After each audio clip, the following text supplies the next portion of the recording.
Hello, ladies and gentlemen. This is your Earth Science teacher, Mr. Tao, and today we're going to talk a little bit about planetary orbits. So, this goes along with pages 48 to 50, and also goes along with the lab that we completed in class, or will complete in class, on elliptical orbits. So, what exactly do we need to know first off? We need to know a little bit about Earth's rotation and revolution. We also need to know about the planet's orbits, a little bit of something, and what exactly this feature is that we see down here at the bottom of the screen. So we're going to try to answer some of those questions today. By looking at Earth, we know that Earth both moves in a circle, right? It moves, it rotates around like this, and then it also revolves around the entire sun. So those are the two key terms there, rotation and revolution. And the shape of that orbit, as we see down here, actually is not a circle, but it is an ellipse. And so, if I just change the color here of this guy a minute so that we can see that a little bit better. This color right here is what I'm looking for. It's not a circle. This feature is called an ellipse all the way around here, right? An ellipse has both a short axis and a long axis, and the long axis is called a major axis, and that's really what we're going to be focused on, right? So the degree of ovalness is an ellipse. All ellipses have two foci, and it's compared to a special ellipse that has only one foci. Wondering what that object is that has just one focus in the center, and it has a perfect radius. That object is called a circle, right? And so this formula is on your Earth Science reference table, where the eccentricity is the distance between the foci and length of major axis. I'm sorry, the word axis is cut off there, but length of major axis. So that formula is found on the front page of your Earth Science reference table on the left-hand side, and we'll see that in a little bit, right? Front cover. So here we have it, the major axis, right down the middle right here. This is what we're really paying attention to, that guy right there. And the distance between these 2 points, between this focus right here and this focus right here, right? So this is what a model of a planet looks like going around our sun. So Earth really has this same phenomenon, and at certain times in Earth's orbit, this diagram is terribly exaggerated, but certain times Earth is way over here. A is away, right? So we're going to say that A is away. Aphelion, this date actually, as we're going to come to find out, is on July the 4th, birthday of the United States. And this day over here, when Earth is closest to the sun, is actually on January the 4th. And you'd say, well, that's weird. We're closest to the sun on January the 4th.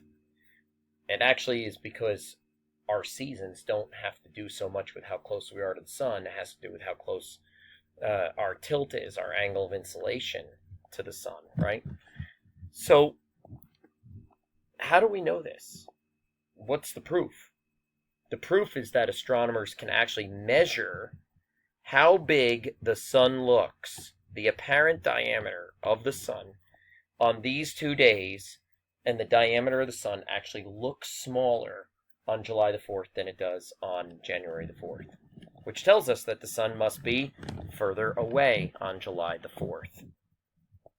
Now, you might remember a little enrichment thing here about like ice ages and the big debate, right? All the politicians debating about climate change and what causes it. Is it humans? Well, climate change happened a long time before people were ever on this planet. But what causes an ice age, or what makes an ice age end? Well, right now, today, the way that we are oriented is the tilt of Earth when we are at perihelion is this way. I'm exaggerating that. And when we are at aphelion, it's this way.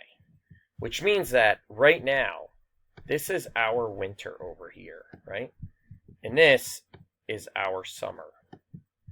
What would the effect be if we reverse these such that instead we make it so that this over here is our winter when we're away, and this over here is our summer when we're close? Well, if we're closer to the sun when we have our summer, it would stand to reason that we're going to have a hotter summer. And if we're further away when we have our winter, it would also stand to reason that we're going to have a much longer, colder winter. So the effect is that we believe Earth's seasons would be more drastic than they are right now, at least for us in the northern hemisphere. And maybe those really cold, long winters turn into periods of time where not all of the snow melts.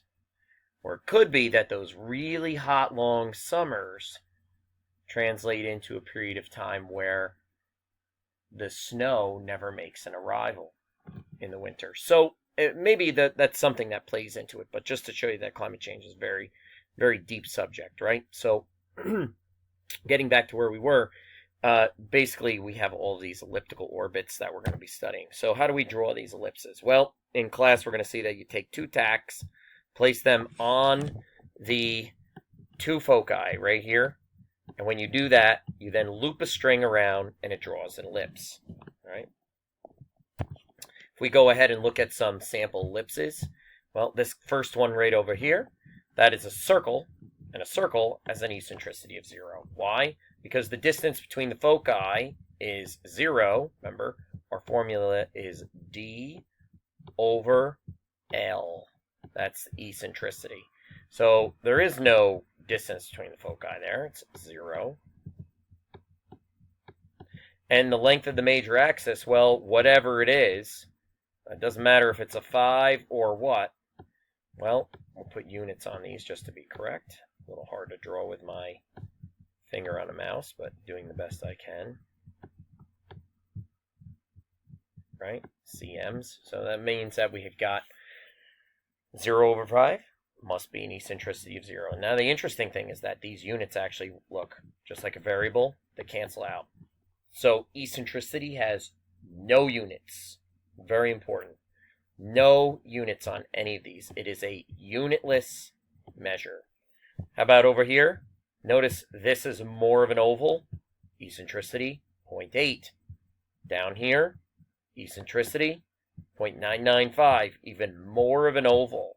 And eventually, we stretch this out so that these foci are as far apart as we can get that string. And with an eccentricity of 1, we have a very special object called a line, right? So we have a straight line then. Okay, now we have this guy, Johannes Kepler, and he basically was the one who came up with all of these different features, and he said that, you know, these planetary orbits are definitely not perfect circles, and so I'm going to show you part of the video right now. So I'm going to go back to my regular pointer, if I can. And when I go back to my regular pointer, hopefully I can go ahead and just click on this guy and walk you through this video clipped together.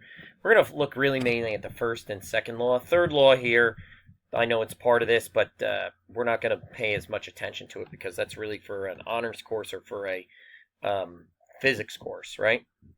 So Johannes Kepler, his first law says that the planets are all in elliptical orbits with the sun being the focus, right? There you have it. Focus 1 and focus 2. Now, if I look at this a little bit closer, he also said that these are perfect ellipses, where this D1 and D2, when you add them together, they equal some constant. So let's say that in this case, D1 is a 3 and D2 is a 1. 3 plus 1, well, that's 4. Over here, well, maybe both of these are 2. They're about the same length. 2 plus 2 is 4. Over here, doesn't even matter. Maybe one of these is 0.5 and the other one is 3.5. Still 4. Okay, so that's how we get to this idea of an ellipse. The other thing that he said is that there are imaginary lines from the sun to the planet that sweep equal areas and equal lengths of time, such that up here, this T1 at 20 days is the same length of time as this T2 over here. And that really goes back to the conservation of angular momentum, where as an object moves around a corner, and if that focus is close to the object, it's going to speed up, right? You can see this in a pinball machine, the same kind of feature. So these two areas are equal surface area. And so I'm going to stop there and go back to our presentation because we don't have to be concerned about the third law right now. So basically, the faster velocity always exists closer to the object. So when we are at perihelion, we're going to be moving faster. When we're at aphelion, A is away, we're going to be moving slower. So we're moving slower in our orbit July the 4th and faster in our orbit on January the 4th. Okay, so the orbital speed around the moon and Earth, same deal, right? But instead of using the words helion as our suffix, helio means sun, we're going to use erigee. So the moon at different times is at perigee when it's close to Earth, and then when it's far away from Earth, we say that it is at apogee, all right? So if I take a look at this quick video right here, it just shows me the same thing again. So turn my pointer off, and then we go to the YouTube and hit OK. And basically, what I'm going to see here, I have to end this and go here to see it, is that when this video plays, and you can play this on your own, sure enough, the planet moves faster on the side closest to the sun. That's a very, very important concept. And they often have students mark on the orbit where it's moving the fastest with an X. So it's important to know that that X should go right over here next to that sun. Okay, so now I'm going to back to our presentation where we left off and pick it up right here. And so we had to go ahead and see our YouTube video. So this little last slide here is just a little bit on how to calculate the average velocity per minute. This is actually an old earth science topic. They don't require you to do this anymore in earth science, so we don't have to do this right now in class, and we're not going to be asked for this formula either. So right there, we can go ahead and end this portion of the slideshow and click Next, right? So that's what I got for today. Go ahead and try the questions on your own. You'll get multiple chances to try them on Moodle. And until next time, study